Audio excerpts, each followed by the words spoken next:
మందు సిగరెట్లు తాక్కండి, పోతారు. లోకల్ అయినా నాన్ లోకల్ అయినా.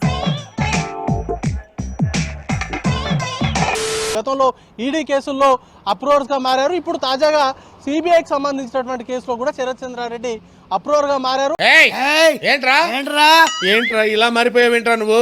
అఫీషియల్ గా ఆయన ఆన్ రికార్డు ఆయన ఇచ్చినటువంటి స్టేట్మెంట్, కవిత నన్ను బెదిరించింది, జోన్ కు 5 కోట్ల రూపాయల చొప్పున డిమాండ్ చేశారు. సమ్మజైందా పాలిటిక్స్ అని అడిగినావు కదా, ఇప్పుడిప్పుడే సమ్మజైతాంది.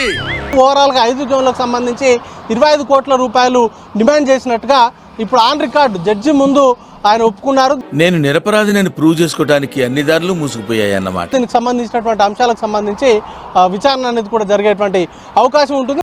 సార్ నాకు భయం వేస్తుంది సార్. భయం వేస్తుందా? అవును సార్. ఎందుకురా? కవితకు సంబంధించి ప్రధానంగా ఈడీ కావచ్చు లేకపోతే సిబిఐ, ఈ రెండు కూడా అబ్జెక్ట్ చేస్తుంది.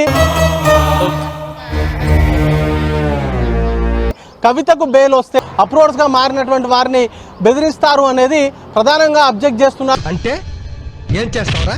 చంపుతావా? నరుకుతావా? ఏం చేస్తావరా? ఇక లిక్కర్ కేసులో తాజా పరిణామాలు ఆసక్తి రేపుతున్నాయి. ఇచ్చేయండి సార్, బెయిల్ ఇచ్చేయండి.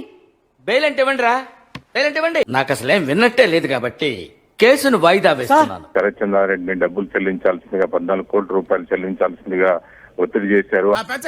నేను చూసి పోసేసుకున్నాను అనుకున్నావా? ఇది వ్యాపారం. ఆయన నిరాకరించడంతో ఆయన ఢిల్లీలోను తెలంగాణలోను వ్యాపారాలు చేయనీయమని చెప్పి కవిత శరత్ చంద్రారెడ్డిని బెదిరించారు. మిమ్మల్ని బెదిరిస్తా, ఇమ్మంటే ఇచ్చేస్తావా? ఎవరొస్తారు? వస్తారా? నేనే వస్తా. ఎలాగైనా బయటికి రావచ్చనే ఆలోచన గాని అప్పట్లో కవిత చాలా ధైర్యంగా కనిపించేవారు. ఇప్పుడు బీరువులా మారిపోయారని చెప్పాలి.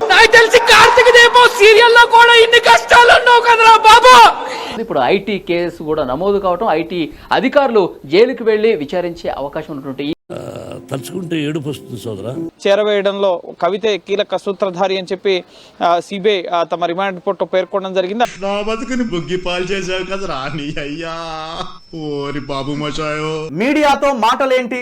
కోర్టు ఆవరణలో మాట్లాడడంతో కవిత పైన న్యాయమూర్తి ఆగ్రహం. దీనికి ఏ టైంలో ఏం చేయాలో కూడా తెలియదు. మళ్ళా అడుగుతున్నా, నేను సిగ్గు లేకుండా అడుగుతున్నా, దయచేసి సబ్స్క్రైబ్ చెయ్యండి.